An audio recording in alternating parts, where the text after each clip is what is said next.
It commenced as any typical morning would within a high-end automobile showroom.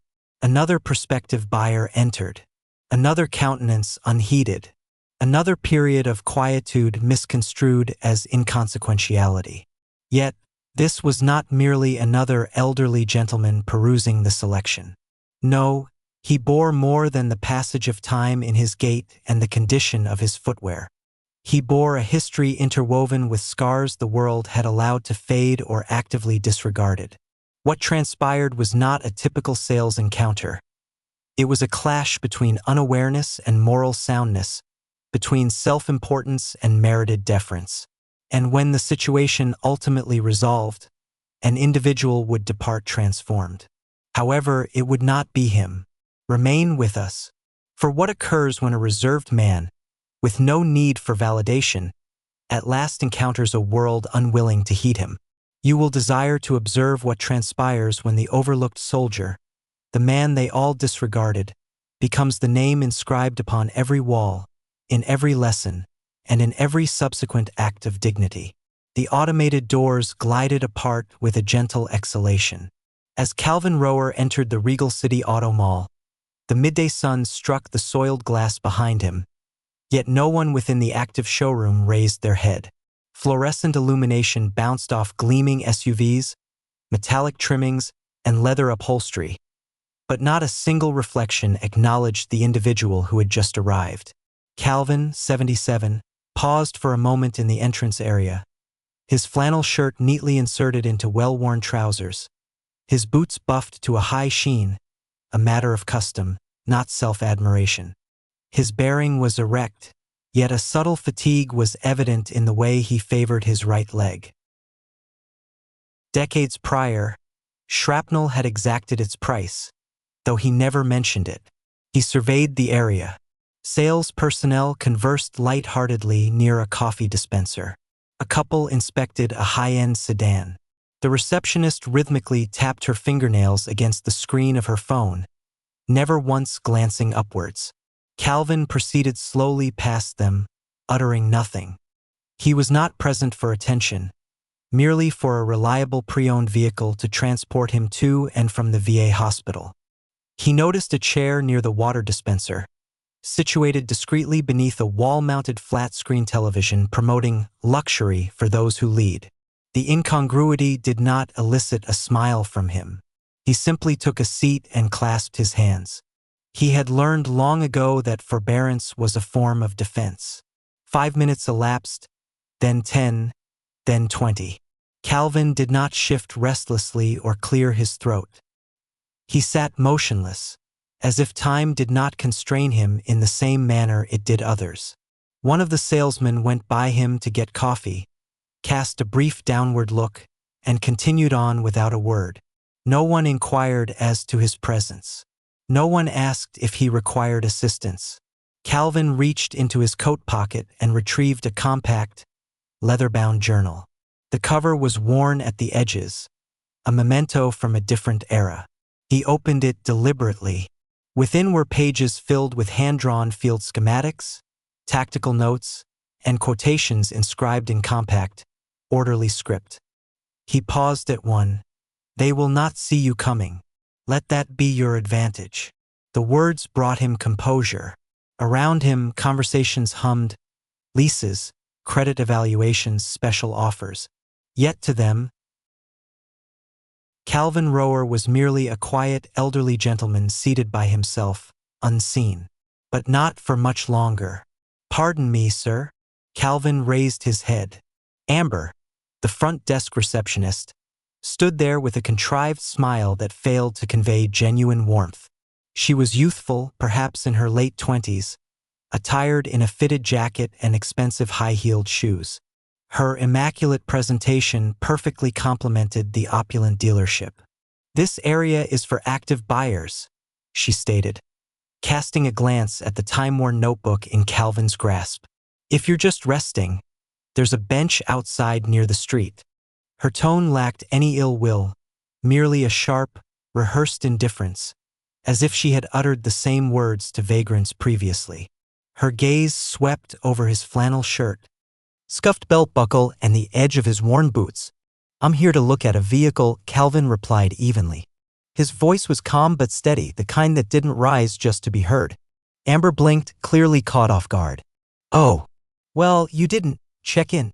I wasn't asked to. From across the room, two young salesmen, Trey and Jared, watched the interaction like a midday soap opera. Jared nudged Trey with a smirk. Probably here for the free AC, he murmured, just loud enough. Trey snorted. Or maybe he's lost. You think he even drives? Amber folded her arms and shifted her position slightly, affording Calvin a side view of her. Look, I don't want to be rude, but we do have a clientele standard. Maybe I can refer you to one of our budget branches. Calvin regarded her for a moment, his expression inscrutable. Then gently he closed his notebook. I'm not here for charity, he said, his voice still quiet. I'm here for reliability, something that starts on the first try. Amber hesitated. His tone didn't match his clothes. There was no pleading in his eyes, no embarrassment, just a steadiness that made her feel, for a split second, like she might be standing on the wrong side of something. But the moment passed. She gave a polite nod and returned to her desk, slipping back into her role-like armor. Behind the tinted glass wall of the sales office, Miles, the floor supervisor, was already laughing. He waved Trey and Jared inside and muttered something about old folks window shopping. The three shared a quiet chuckle. Calvin remained seated. He didn't flinch, didn't shift. He had endured sandstorms, monsoons, ambushes. This was just another kind of weather. From the pocket of his coat, he pulled out a silver pen and reopened his notebook. On the next blank page, he began sketching a grid, boxes, arrows, elevations. To an outsider, it looked like doodles. To Calvin, it was formation memory, a habit he returned to when the world became too loud or too wrong. He was not a man given to speeches or confrontation. He had already fought for dignity in places where it was torn from men by force. He would not beg for it here. He would let silence do what noise could not. Within the polished, glass-enclosed sales office, amusement resounded against the metallic and ceramic surfaces. Miles, the floor supervisor, rested against the corner of his desk, consuming an energy beverage with the confident air of someone who considered himself vital. Did you see the boots? He inquired, chuckling. Those are military issue from like what? Vietnam? Trey snorted. I don't think the guy's seen the inside of a car since cassette tapes were cutting edge. Jared chimed in, think he's got a license? My grandpa stopped driving after 75. And that dude looks older than the Civil Rights Act. The three laughed again, casual, cruel, dismissive. In the corner of the room, Daniel sat silently. The intern, just a few months into the job, was new to the toxic rhythm of ridicule. He wasn't laughing. Something about the old man outside didn't sit right with him. The way he sat, still and composed, reminded Daniel of someone who didn't need to prove anything anymore. He glanced through the glass wall. Calvin hadn't moved. The man's head was bowed slightly, pen moving slowly across the pages of his notebook. His fingers were steady, purposeful. What's he even doing out there? Daniel asked, his voice tentative. Miles shrugged. Sketching escape routes, maybe. Old soldiers and their weird habits. Daniel frowned. You think he's really military? Jared rolled his eyes. Sure, and I'm a Navy SEAL. Come on, man. If he was somebody, he wouldn't be sitting out there alone. The words hit Daniel harder than expected. He looked again, really looked, at the older man. There was nothing overtly commanding about Calvin Rower. No medals, no fanfare, but there was a presence. Something in the way he held himself, like the gravity of a life lived under pressure, still clung to his bones. Daniel stood slowly. I think I'll offer him some water. Maybe ask if he wants help. Miles scoffed. You'll scare him off. These guys are proud. Let him be. Or better yet, let him leave. But Daniel hesitated. His gut told him the man deserved better. Not because of what he might have done, but because no one, no matter their past, should be treated like a stain on the floor. Outside, Calvin paused his sketching. The page in his notebook had become a detailed map, an L-shaped canyon formation reminiscent of somewhere in Kandahar. He drew tiny dots indicating flanking routes and sniper nests. It wasn't nostalgia, it was muscle memory. These were the patterns that had kept his team alive. He closed the book gently and stared at his own reflection in the polished showroom window. Behind the glass, the silhouettes of men laughing at him blurred with the gleam of high-priced vehicles. He had once led men into battle under cover of night, trusted by soldiers half his age. He had spoken into radios while gunfire cracked through the air. His words had meant the difference between life and death. And now he couldn't even get a glass of water without being laughed at. He exhaled slowly. It didn't hurt, he'd seen worse.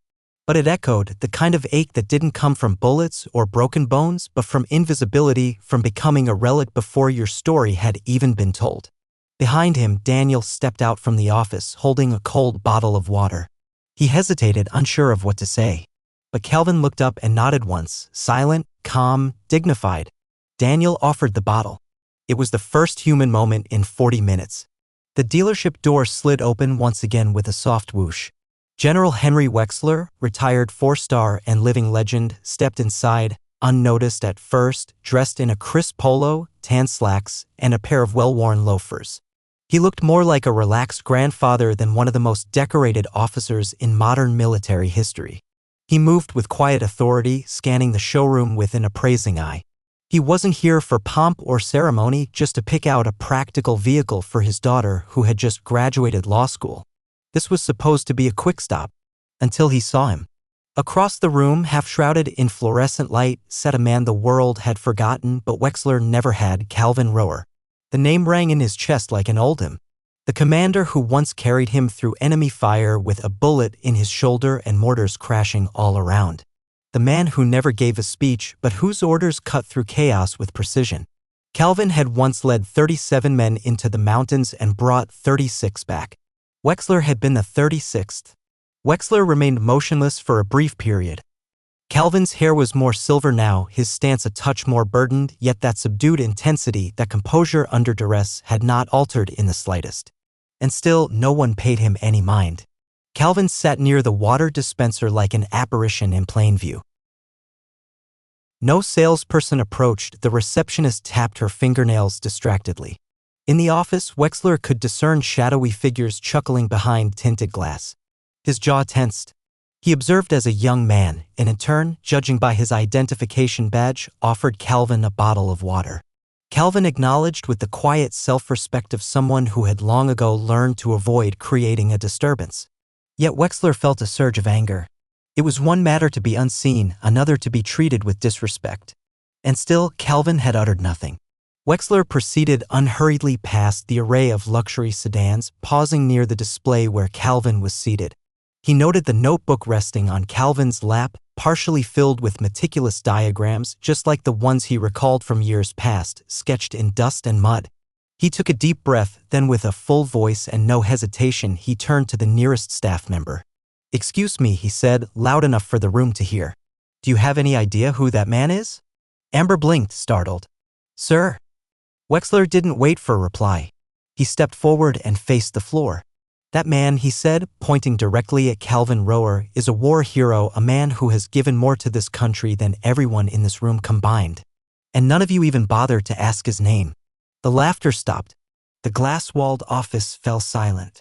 Trey froze mid-sip. Jared's smirk vanished.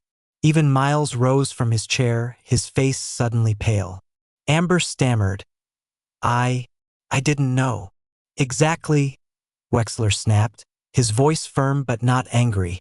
"You didn't care to know." Calvin looked up slowly, eyes meeting Wexler's. No salute, no titles, just recognition.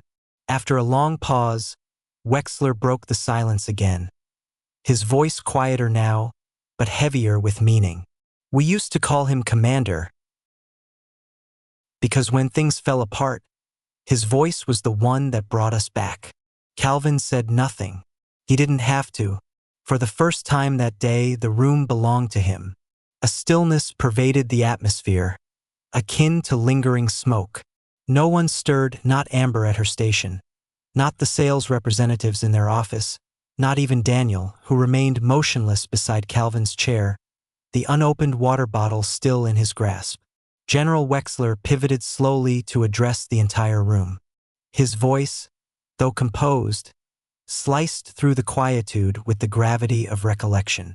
"Calvin Rower saved my life," he stated. "Not with medals, not with speeches, but with his back, his broken, bloodied back." He allowed the impact of his words to register. "There was an ambush in the Karengal Valley. I was hit in the leg and shoulder, and I thought that was it. Then this man you ignored for 40 minutes, threw me over his shoulder and carried me nearly a kilometer under fire, with one arm nearly useless. Daniel blinked. The others stared, stunned. I blacked out halfway through, Wexler continued.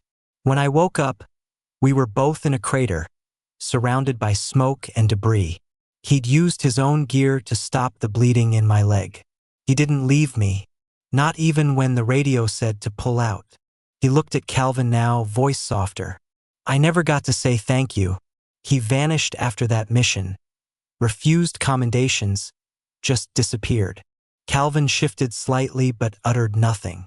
His hands were now clasped over his notebook, the pages still open to the final battlefield sketch. The manager, a man named Harris, hastened over, his voice clumsy with guilt. Sir, we had no idea. If we'd known.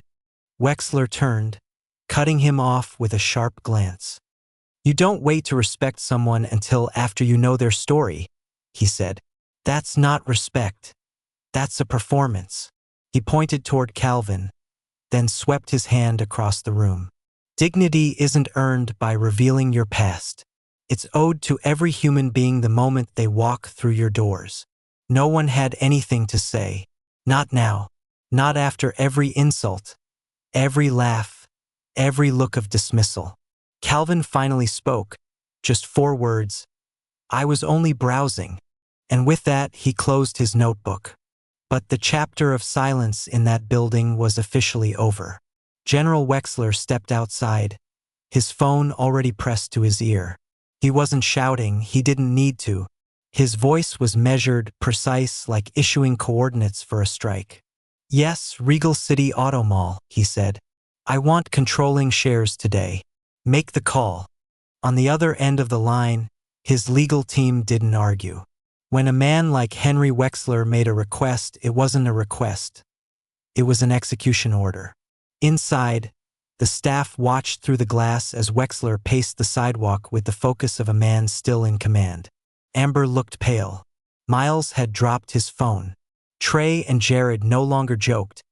They just stared, stunned. Calvin remained seated, his face unreadable. Exactly 20 minutes later, Wexler walked back in. He approached the center of the showroom like it was a briefing room. With him was a sharply dressed woman, his lawyer, already carrying the signed documents. I now own the majority stake in this dealership, Wexler announced to the room. Effective immediately. Mouths fell open. Miles stammered. You bought the dealership? Wexler didn't even look at him. His eyes found Calvin. Sir, he said with full reverence, you may choose any vehicle in this building, free of charge. The room was dead silent. Calvin glanced around, then looked down at his hands. I didn't come for favors, he said. Wexler smiled faintly. And that's why you deserve one. Then he turned to the staff, his voice sharpening like a blade. As of today, this dealership is undergoing a complete overhaul. Every employee will attend mandatory training in ethics, military sensitivity, and customer dignity. Those who fail to meet our new standard will be replaced. He paused, then added, no exceptions. All eyes turned to Daniel as Wexler walked over and rested a hand on his shoulder. This young man, Daniel, was the only one here who acted like a human being. He'll assist Mr. Rower in selecting his vehicle. Daniel swallowed hard and nodded, still stunned. Calvin finally stood, slow but sure, his notebook tucked beneath his arm. He extended a hand to Daniel. Let's find something reliable, he said. At that moment, the entire room shifted. Respect wasn't asked for. It was reclaimed. The subsequent morning, the personnel of Regal City Auto Mall assembled in the showroom amidst an unfamiliar atmosphere of unease. The luxury automobiles gleamed as customary, yet no one was appreciating them. Instead, every employee stood side by side, awaiting, some with apprehension, some with humility. General Henry Wexler came forward, his demeanor commanding without exertion. Calvin stood at his side, quiet as ever, arms folded across his chest. Wexler did not utilize a lectern. He had no need for one. "You may think this is just a car dealership," he began. "But every day, people walk in carrying stories you don't see, wounds you don't recognize. You don't get to decide who matters by the way they dress or how slowly they walk." He let the words settle. "You all ignored a man who has led soldiers through war, saved lives under fire, and asked for nothing in return.